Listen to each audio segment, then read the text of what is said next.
Il y a eu que Kant, puis il y a eu Gwenved. Et après Gwenved, il y a eu Abreid, l'incarnation, le cycle du karma, le cycle du créé pour l'humanité. Et la gnose cathare est une ressouvenance d'une grande dramaturgie cosmique qui eut lieu lorsque Osiris partit dans le cosmos et laissa la Lune et la Terre ensemble.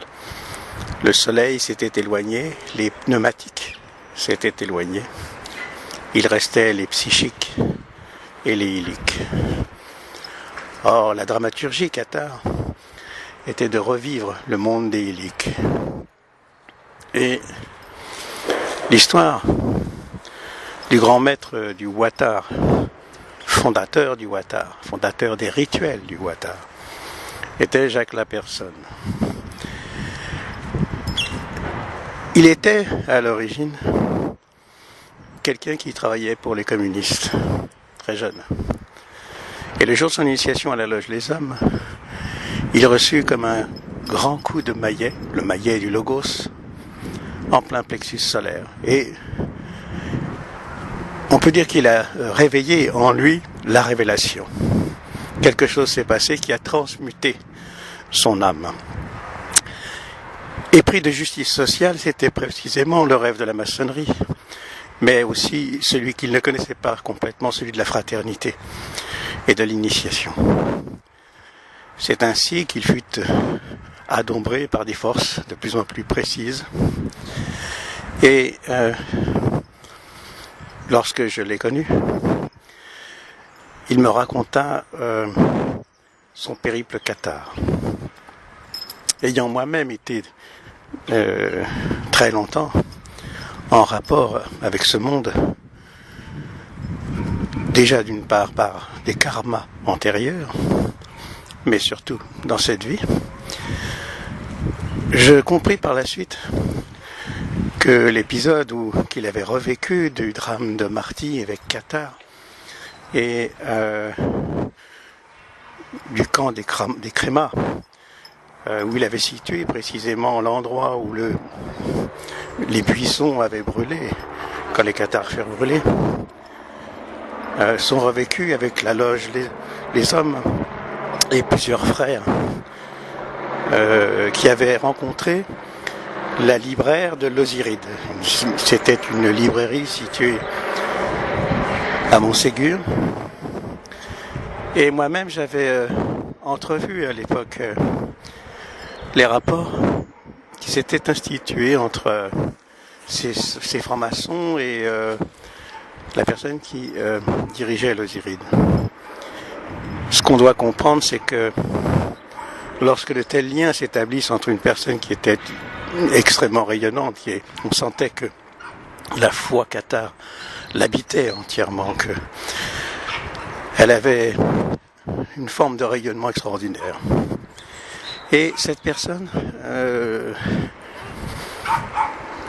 on peut dire que elle était comme la Sophia pour eux. Et c'est là précisément où on doit s'interroger sur karma. Quand on fait de telles rencontres, ce n'est pas par hasard. Et ces rencontres disposent d'une rare perception spirituelle qui serait celle du réveil d'un égrégore ancien.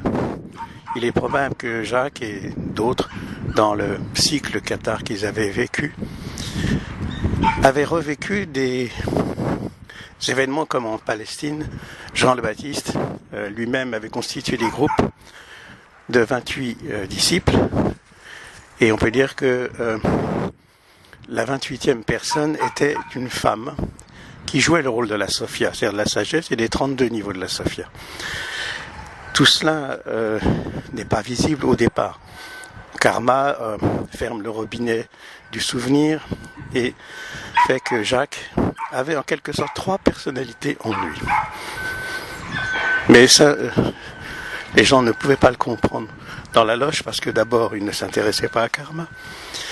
Et ce qui est le cas de beaucoup de frères en franc-maçonnerie où tout cela leur échappe profondément.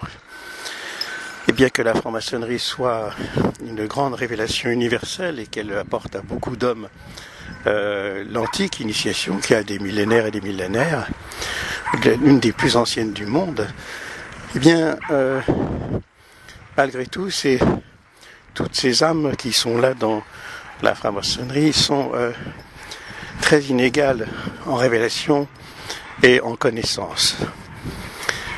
Et rarement,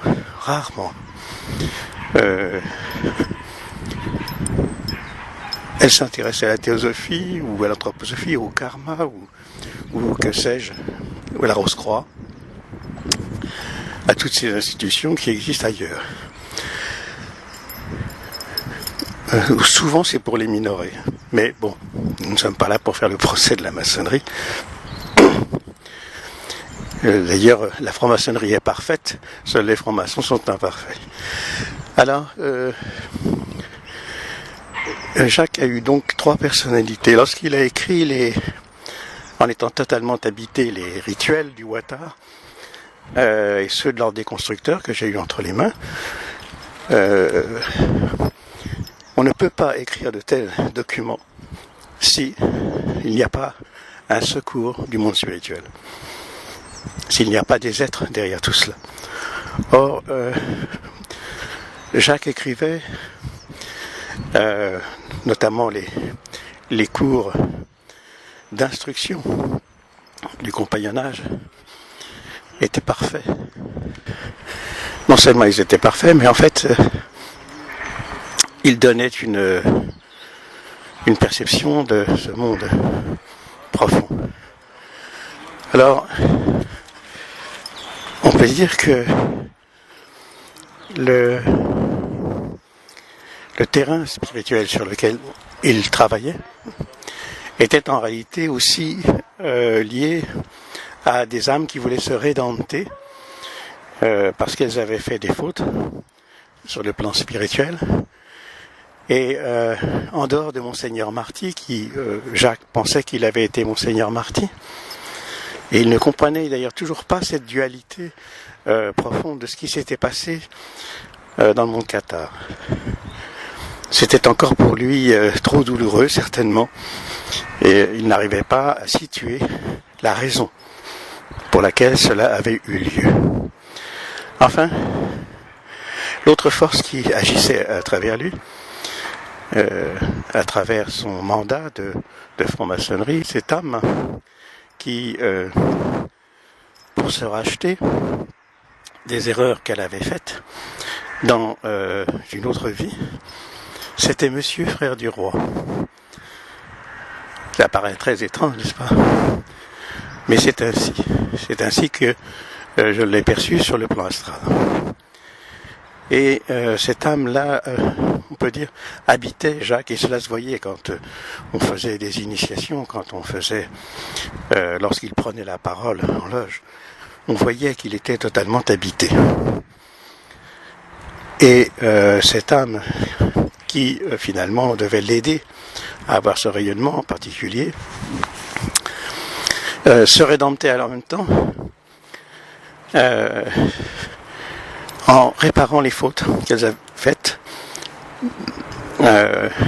avant. Ainsi, karma n'est pas complètement épuisé, même pour les rois. Et une redistribution karmique se fait à ce moment-là, dans les temps modernes. Mais on voit que tout cela n'était pas perçu par Jacques. Donc il y avait aussi l'entité Jacques, de la personne. Probablement que le retour de Jacques dans cette incarnation avait pour but de rénover la franc-maçonnerie. La loge Hermès où nous étions, dans l'ordre des constructeurs, était finalement assez disparate parce que la plupart des âmes qui étaient là étaient toutes liées à des formations spirituelles très très diverses. Une de ces âmes pratiquait le yoga et avait connu le pays cathare avec Jacques. Il faisait du yoga tantrique, je crois. Et les autres âmes s'intéressaient à l'islam. D'autres faisaient de l'aïkido et nous avions cela en commun. Deux jeunes âmes, dont une, en tant qu'expert, je l'ai formée comme expert dans la loge. Et nous avions d'excellents contacts spirituels et amicaux, notamment à travers le tarot de Jodorowsky à l'époque. On peut dire que les âmes qui étaient à l'intérieur, le grand maître lui-même, Gillot, était un Africain blanc, initié à l'alchimie, un grand connaissant et quelqu'un qui avait intégré véritablement le processus de l'initiation, qui faisait confiance à Jacques, mais de façon un peu politique, lui-même étant très politique. Donc le calcul spirituel fait que toutes ces âmes appartenaient probablement au 5e plan, qui était le tissage entre les différentes révélations. Je soupçonne d'ailleurs que Joël, le grand maître, ait eu un lien secret caché qu'il n'a jamais révélé avec l'ésotérisme japonais que nous-mêmes nous avions partagé dans l'aïkido. J'en ai eu la preuve par de nombreux rêves qui m'ont expliqué cela. Enfin, pour en revenir à Jacques, il est certain que son idée de la rénovation de la franc-maçonnerie était parfaite et juste.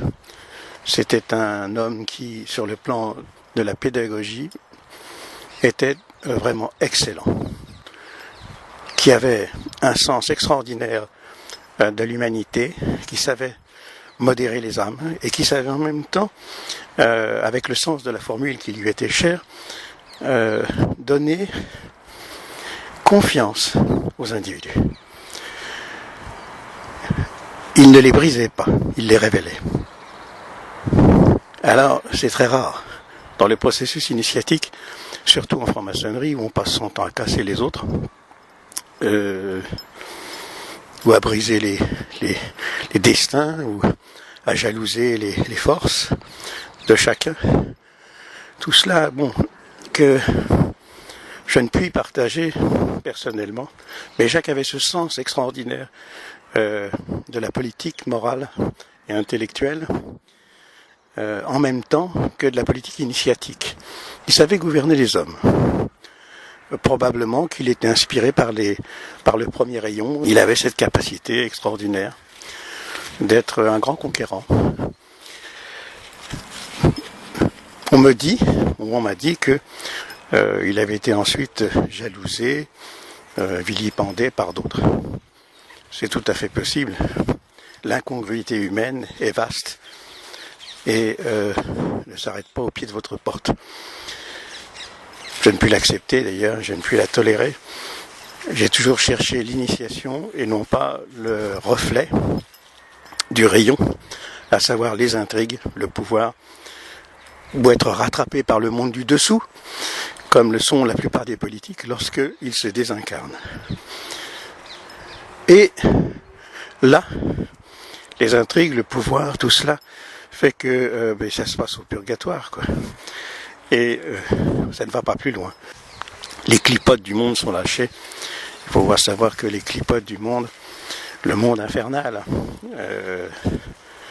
qui le mène vers son désordre ou son chaos, voilà tout ça, eh bien c'est ce que doit faire l'initié. Il doit faire un pare-feu, quoi, et trouver l'axe spirituel qui mène à la montagne du temple. Alors tout cela, bon, personnellement, je l'ai trouvé après avoir été congédié de la maçonnerie. Je suis donc venu orphelin puisque Joël Gillot m'a demandé de partir, le grand maître, et m'a fait déposer mon maillet et m'a fait juger par tous les frères de la loge, ce qui a été un moment très difficile, mais bon, tout cela est fait et a passé. J'en suis allé à la théosophie, où j'ai appris beaucoup plus de choses en théosophie qu'en franc-maçonnerie. la franc-maçonnerie étant incomplète dans sa formation, elle le sera toujours et elle sera bancale à cause de cela. Et elle sera toujours le sujet des intrigues et des pouvoirs du fait que, précisément, elle y fut mêlée dans ses karmas antérieurs, à la fois par l'héritage de l'Antiquité, n'est-ce pas? Mais enfin, il vaut mieux lire Bédaride pour un bon franc-maçon, et enfin un des 3 frères Bédaride, notamment sur les ouvrages sur les Kadosh ou sur les 18e, et on en saura beaucoup plus sur le sens véritable de la maçonnerie profonde. Voilà, on peut dire cela comme ça. En ce qui concerne Jacques, donc on peut dire que c'était une grande âme, qu'il a fait son travail d'initiation, que personnellement je lui dois énormément, parce que il m'a formé comme expert et avec un sens de la pédagogie vraiment très beau. Donc bien entendu, il avait des travers comme tous les hommes, hein. Il était un peu vaniteux, bon, mais ça, qui ne l'est pas, et qui lui jetterait la pierre, n'est-ce pas? Et avec ses défauts, on en fait des qualités par la suite. Donc ça a été son cas. Je ne peux pas tellement dire plus, si ce n'est que, comme je l'ai dit, il y avait 3 personnalités en Jacques de la Personne. Il y avait à la fois Monseigneur Marty, qui avait vécu une dramaturgie cosmique à travers le catharisme, qu'il avait revécu dans cette vie. Et il y avait Monsieur Frère du Roi qui, lui, l'avait adombré pour former la franc-maçonnerie, et Monsieur Frère du Roi rachetait en même temps son karma qu'il rendait service à Jacques. Il est probable que c'est de là que Jacques a pu peut-être ressentir ou pressentir que la noblesse avait quelque chose, et qu'ayant trouvé dans sa famille un lien de parenté avec la noblesse, eh bien cela a refleuri en lui et est revenu comme un moyen merveilleux de retrouver quelque chose qui était dans le soufre génétique, n'est-ce pas? Son Mercure étant habité par 2 personnes, Marty et le Monsieur Frère du Roi, il y avait donc là une dualité très étonnante, n'est-ce pas? En 2 extrêmes. D'un côté, le catharisme avec sa pureté, avec son côté tellement exsangue et son côté tellement absorbé par la soif de divinité ou de simplicité, de pureté, du Gradal, que l'éloignement avec Monsieur Frère du Roi, qui était l'inverse, n'est-ce pas? Le faste, le luxe, la grandeur, la représentation. Alors tout cela, bien entendu, il l'incarnait parfaitement, surtout en loge. Je suis allé avec lui en Belgique, avec les CVCS, pour inaugurer des maîtrises. C'était à Bruxelles. Bruxelles, c'est la roue du sel. C'est donc un élément alchimique. Et là, Bruxelles me fut une révélation, parce que je l'ai vu à l'œuvre à ce moment-là. Et j'ai vu quelle prestance, quel rayonnement, quelle facilité déconcertante. Il imposait son charisme et non pas son pouvoir. Et la plupart du temps, ce qui se passait qu'en maçonnerie, les frères incarnent un pouvoir. Mais lui, il incarnait quelque chose qui était à la fois le rayonnement de Monsieur Frère du Roi, un rayonnement naturel, qui était dû justement à cette vision de... on imagine à Versailles tous ces gens qui étaient autour du roi et de Monsieur Frère du Roi. Donc on peut imaginer cette noblesse qui rayonnait, cette force solaire. Et en même temps, ce décalage avec la haute spiritualité, la haute voltige du catharisme. deux antinomiques apparemment, mais qu'il avait su parfaitement concilier. Et donc on peut dire que le résultat alchimique de la synthèse de sa vie était réalisé. Et que les grandes capacités qu'avait messieurs frères du roi, eh bien finalement étaient mises à l'office au sein de la maçonnerie et assumaient leur véritable fonction, sans égoïté, sans appareils festatoires, sans comment pourrait-on dire, sans grandiloquence, sans apparat. C'était quelque chose qui rayonnait et s'imposait. Mais toujours avec cette distance de cette expérience du catharisme. Il y avait donc là quelque chose qui fait que c'était en quelque sorte un conquérant du monde spirituel en quête de la franc-maçonnerie. Voilà ce qu'on peut dire sur Jacques. Et bien entendu, il y avait aussi Monsieur Jacques la personne, lui qui était incarné pour cette mission dans cette vie. Donc nous sommes devant une âme tripartite qui avait des besoins personnels très spécifiques. C'est cela qu'il faut voir quand on veut voir une âme dans son travail spirituel, n'est-ce pas? Il ne suffit pas de voir l'extérieur, l'écorce. Hein. Il faut voir profondément ce que veut le monde spirituel, ce que désirent les guides de l'incarnation, à travers une grande fraternité universelle qu'est la franc-maçonnerie. Et c'est là où le mystère ajoute au mystère, et que c'est là où on se rend compte que les francs-maçons eux-mêmes ignorent leur propre mystère. Hein. Ils ne le voient pas. Et ils sont sourds et aveugles. Mais ils sont guidés. Et ils ne le savent pas non plus. Il faut voir que derrière la franc-maçonnerie réelle, il y a de très grands êtres d'une grande initiation spirituelle. Et puis il y a la récolte de tous les karmas antérieurs, de toutes ces âmes qui ont fréquenté la maçonnerie et qui veulent aussi se racheter à travers elle. Et c'était le cas de Monsieur Frère du Roi. Mais ça n'est pas la seule. Il y en a beaucoup d'autres. Et l'égrégore lui-même d'Hermès était en fait en Normandie. Je ne dirais pas où, mais de nombreux voyages dans la même église m'ont amené à rencontrer l'égrégore qui était derrière. Alors voilà, tout cela m'a amené et m'a ramené moi personnellement dans mes karmas de druide, qui ont été très nombreux, et vraiment très nombreux. Et c'est ce que je dois au druidisme.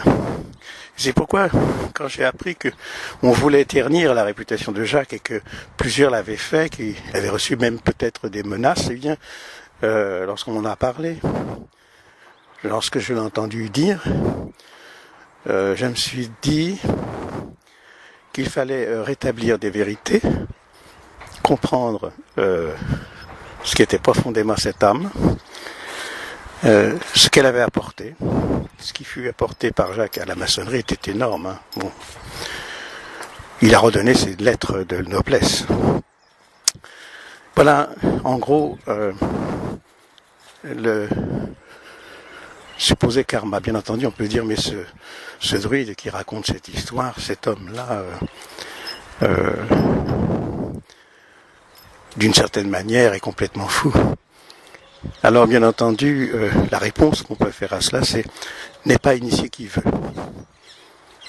Il y a beaucoup d'élus, mais est-ce qu'il y a beaucoup d'élus? Est-ce que tous les francs-maçons sont élus? Est-ce que tous se souviennent de leur incarnation? Hein? Est-ce que ce travail profond qu'on fait en Raja Yoga ou qu'on fait avec des grands maîtres, est-ce que tout cela leur parle? Eh bien, pas tellement.